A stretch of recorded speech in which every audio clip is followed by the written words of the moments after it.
Bonjour mon petit chifle, Amber here. Today is July 2nd as I'm filming this, which means we're past the halfway point of the year, which means it's my favorite time of the book year, the booktube year, and it is officially mid-year book freakout tag season. This is now my 4th time doing this tag. Let me check actually. Yeah, this is my 4th time doing the mid-year book freakout tag. I've been on YouTube for a very long time, but I forgot what I was getting ready to say. Like I said, it's one of my favorite videos to do, just sitting down and recapping my first half of each reading year. It's almost like clearing the slate and then starting fresh for the rest of the year. It's like a palate cleanser almost. Anyway, this year, I should have pulled this up. I should have been prepared. It's very early in the morning. It's part of the reason why I will be inserting the book covers here instead of holding up all the books that I mentioned.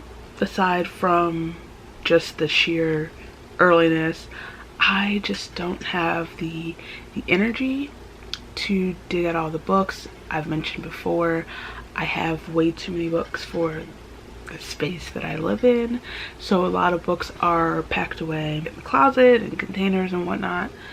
So to take them all out would have been, the ones that I've already read would have been entirely too much. Once I read a book, I generally try to put it away once I get like a bookstagram photo of it and talk about it on the channel. You know, gotta make room for more books that I don't need. What am I talking about? Oh, so yes, that's why I will be inserting book covers. Right. Sorry. I'm all over the place right now. So every year I set my reading challenge on Goodreads, my reading goal, to 50 books. It's a nice standard number for me that I know I can surpass, but like I don't feel the pressure to reach. Like I used to do 100 books, but then I'd get to like the end of the year and I'd be panicking, like, oh my god, I gotta hit my goal, I gotta read my 100 books. 50 is a good place. It's like I could hit it and then I could be like, oh, I read more than I beat my goal for the year. Oh, look at me. That being said, so far I am just over the halfway point of my goal. I have read 28 books this year. I read 6 books in June alone, so who is she? So that's what we're working with. Let me get into this. I've been talking too long. I'm sorry. Okay, so the first question is, what is the best book you've read so far in 2021? I will say, if you watch my vlogs, you know I've already mentioned this. I've been just tossing out 5 stars left and right whenever I feel like it. I'm just vibing with 5-star ratings 4 and 5-star ratings this year. If I feel it in my chest, that's what it is. For whatever reason, it could simply be because I had fun reading the book. I feel like this year I kind of I just wanted to enjoy reading. I felt like it was getting to the point, especially with like, it might be controversial, I don't know, influence from like booktube and book Twitter and whatever, to be super critical and look for the perfect book. I don't know, I feel like the influence from the book world was kind of taking away some enjoyment for reading. I'm not explaining it right. I'm tired. It's whatever. But this year I'm just like, whatever. If I like a book, I like a book. Unless it's like overtly problematic, you know, if it's harmful. I think the stories I've written down are actually kind of superior, so I don't know what I'm babbling about. I have quite a few. I've read, the point of all this is to say that I've really been enjoying my reading, and I have had a lot of books that could make it into the best books I've read of 2021 list. I've narrowed it down to 5. Legendborn, hands down one of the best books I've ever read. It's one of my favorite books of all time. Legendborn is impeccable. Tracy Deonn is absolutely one of my favorite authors now. I love Arthurian legend. I love Arthurian legend with like the black girl magic, southern black girl magic twist on it. I love the characters, all the characters so much. I love Bree's story. I love the way grief was handled in this book and the reality of it. I love whatever's going on romantically in this book is all I'm gonna say.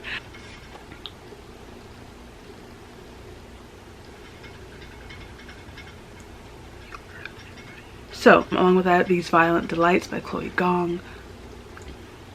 Look, it's Romeo and Juliet's world and I'm just living in it. I love retellings. I don't have to say that every time I talk about a retelling, but I'm going to. I love Shakespeare. I love that we have this Romeo and Juliet retelling in 1920s Shanghai.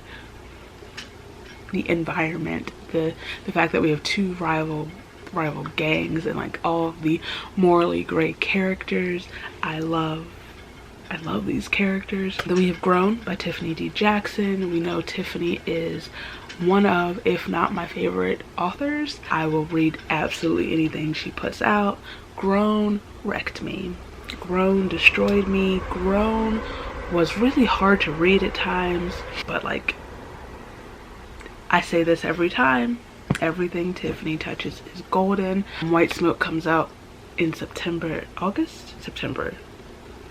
and I am prepared for more damage. I also have Clap When You Land by Elizabeth Acevedo. I finally read Clap When You Land. It was the final, it was the only Elizabeth Acevedo book I hadn't read, and it read immediately when I got it. I was supposed to read it last year, didn't. I finally read it last month. It was so good. It was impeccable. Elizabeth Acevedo does not miss. Also one of my favorite authors. I love that the story is about these two sisters. I relate it so much to Camino and Yahaira's story. I love their contrasting viewpoint. Their stories, like two sides of the diaspora. I could say words, that'd be great. Fantastic. And then the last one I have listed is the most recent book that the most recent book that I finished, and it's Black Sun by Rebecca Rowanhorse. Oh, that book's so good. I am obsessed with that book, like completely. I had heard so many amazing things, still somehow didn't realize that I'd fall so hard in love, that's not a sentence, with this book and the world it's set in. And I love the fact that this is inspired by like pre-Columbus Americas, and I just love the cultures within the world. And just, what was I gonna say? Oh my god, I just love how the story is woven, all the multiple POVs and storylines to make one big story. I love Serapio, Argue With Your Mom. I actually don't even know if that's like a controversial opinion, but deal with it. Okay, the next question is the best sequel you've read so far in 2021. I haven't read many sequels this year. I think I've read 2 as far as like second books in a series, one of which was Ruin and Season Storm, whatever the second Grisha book is. Well, I read both of the final 2 Grisha books this year, but the best sequel that I read this year, hands down, also could have gone in the best book you've read so far in 2021 category, and it's We Free the Stars by Hafsa Faizal, which is the sequel to We Hunt the Flame, which we know is one of my favorite books of all time, and it's the conclusion of the Sands of Aralia duology, which hurts. I did film a reading vlog for that book. If you like to watch it, it's linked below. That book is just, it looks impeccable. The series, the duology is impeccable. Hafsa's writing is beautiful. This world is beautiful. These characters are beautiful. I miss them every single day. I miss being in that world every single day. And just like the growth, the journey of this Zumra and just the family that they've cultivated, and just the character arcs. And the Seer, I loved him in book 1, but watching him develop in book 2 and just become, I love him so much, like so much. Like I said, I loved him in book 1, but like,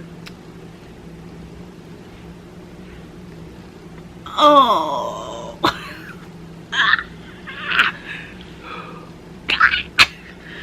Okay, let's move on. All right, number 3, new release you haven't read yet but want to.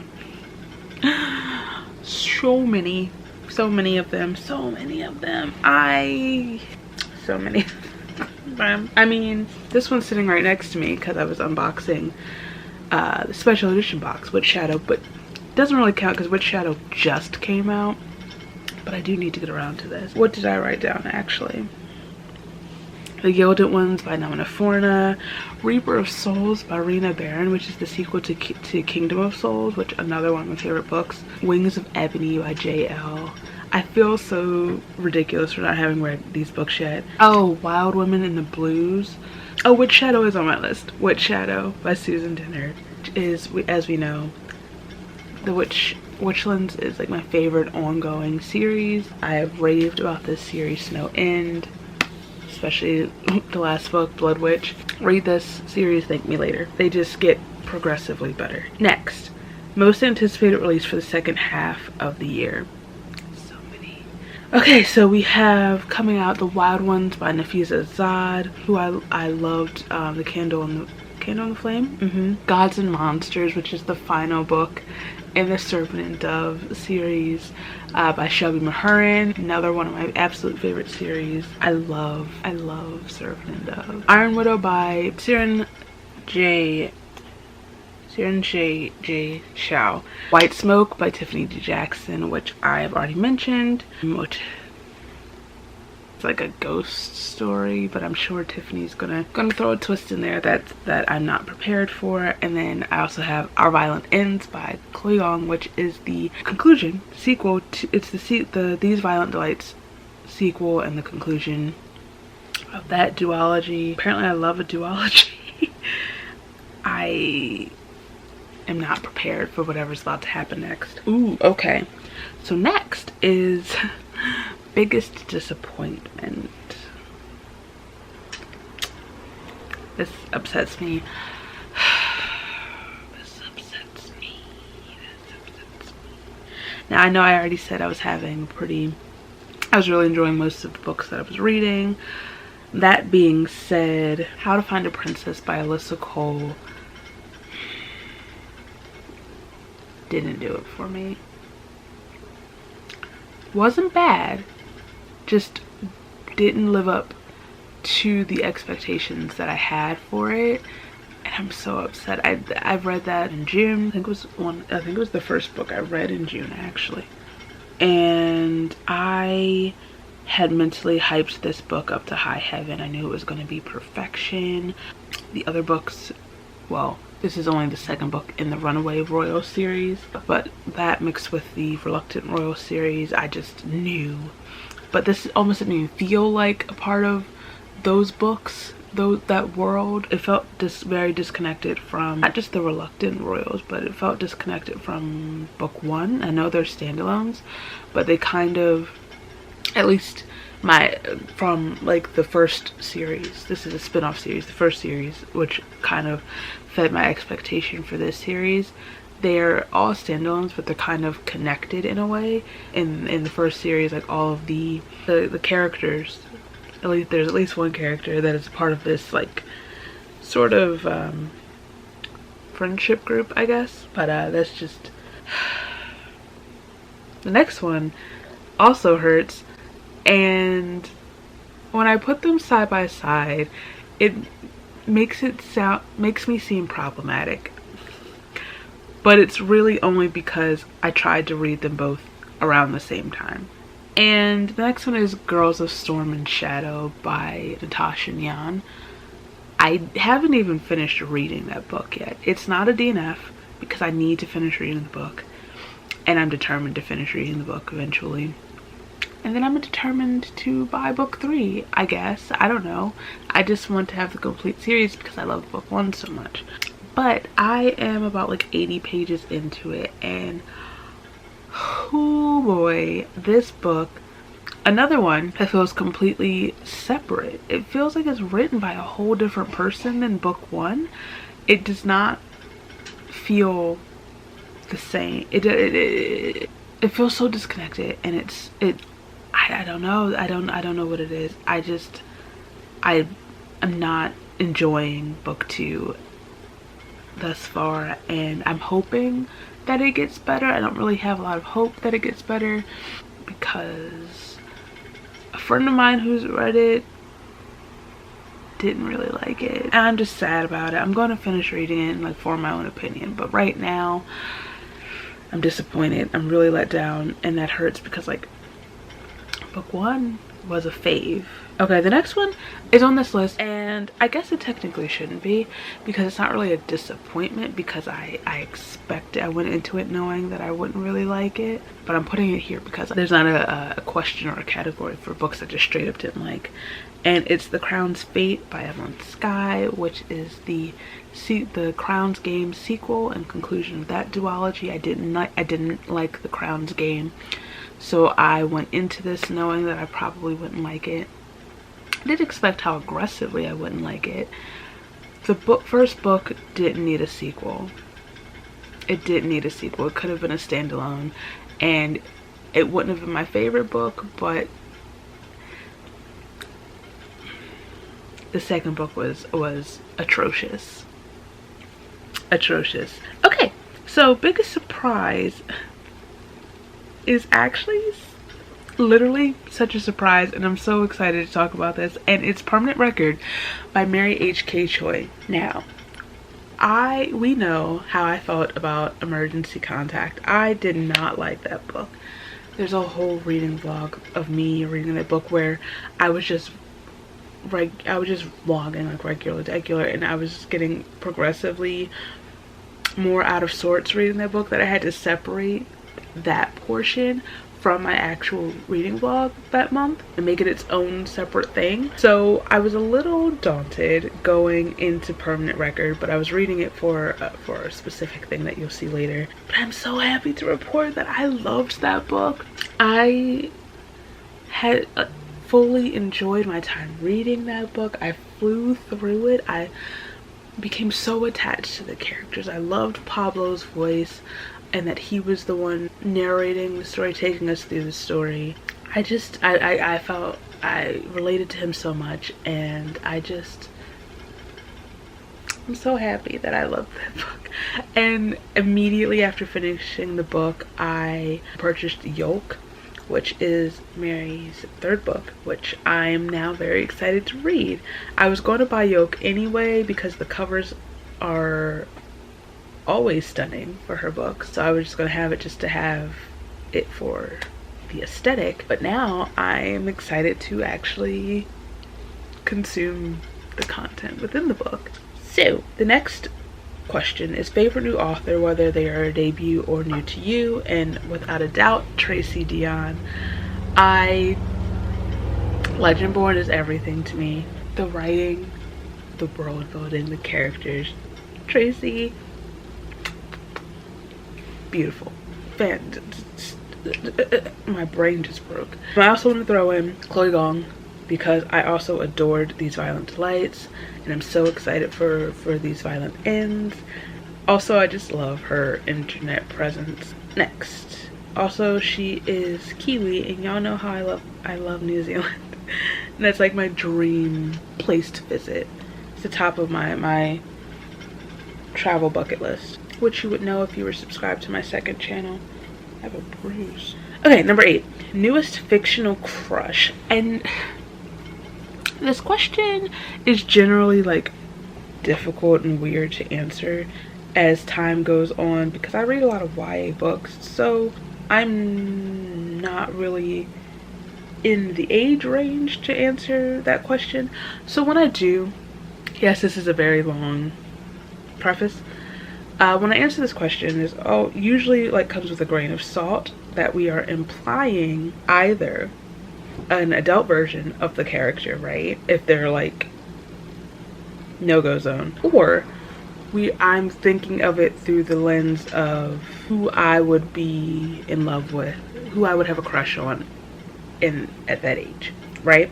But that only goes for like one character on this list. Yes, there are multiple, it's fine. So we'll get to that when we get to that. First and foremost, we have Serapio from Black Sun. I already mentioned this. I love my crow boy. There's just something about him. I know when we are first introduced to the concept of Serapio in this book, can you hear the crow in the background?